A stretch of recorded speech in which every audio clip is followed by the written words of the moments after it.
এত গুলিকামানের পরে মাত্র 8 মিনিট। আপনাকেও কামান দেওয়া হবে, বলতে থাকেন। আমি বলতে থাকি, আপনি যখন থামায় দিবেন আমি থেমে যাব। Thank you. ধন্যবাদ মাননীয় স্পিকার। নোটিশটি উত্থাপন করেছিলাম জনস্বার্থে। বক্তব্য সবাই যখন দেয় জনস্বার্থেই দেয়। আমরা বিরোধী দলের পক্ষ থেকে পর্যন্ত 4 জন কথা বলেছেন, বা 5 জন আমি এখন বলছি। আমার মূল বক্তব্যে যাওয়ার আগে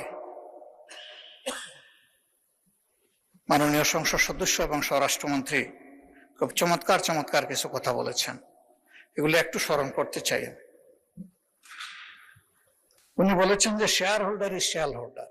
সে কিভাবে শেয়ার হোল্ডার হয়েছে এটা পরে দেখা যাবে। এটা পরে কেন?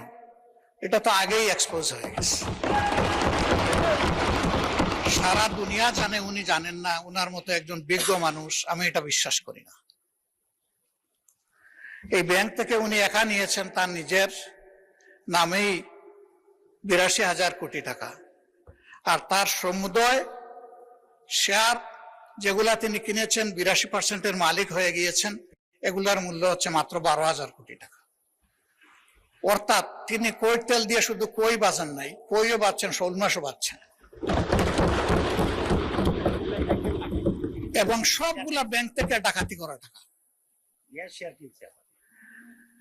সেই শেয়ারগুলা কিভাবে হস্তান্তর হয়েছে তিনি একটা প্রতিষ্ঠানের নাম এখানে বলেছেন, সবগুলা বলে দিলে ভালো হইতো।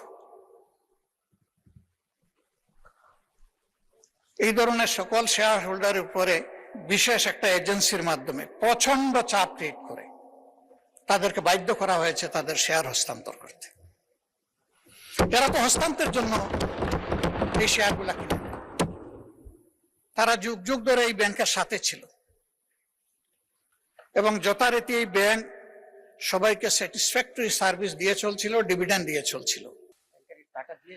একটা মাত্র ব্যাংক, যে ব্যাংক তারল্য সংকটে অন্য ব্যাংকেও হেল্প করত, এইভাবে ব্যাংকটা ডাকাতি করে আজকে এটাকে একদম দেউলিয়া করা হয়েছে।